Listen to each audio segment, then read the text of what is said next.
Vivo's upcoming Uber flagship, the X200 Ultra, will have a dedicated camera control button on the right side of the frame.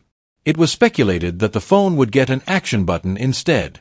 The reveal comes from Vivo's product manager Han Buxiao on Weibo, where he sized up the Vivo X200 Ultra to the iPhone 16 Pro Max and its camera control key.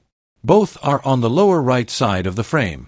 Han Buxiao says that the X200 Ultra's camera button is dedicated to taking pictures and will adjust parameters. The button has a blue accent, and Buxiao says it has a long sliding stroke, but we're not sure whether that implies swipe functionality. A side note of the image above is that the Vivo X200 Ultra has a flat frame with a slightly brushed finish. It appears to be slimmer than the iPhone, too. The Vivo X200 Ultra will launch in April, which is earlier than its predecessor, which arrived in June. Vivo will downgrade the 1-inch main camera to a 1/1.28-inch Sony Leica LYT 818 sensor, like the one in the X200 Pro, but will upgrade the ultra-wide to the same LYT 818 sensor, making it the largest sensor ultra-wide in a phone by far. The third camera will remain an 85mm zoom with the 1/1.4-inch Samsung HP9 sensor.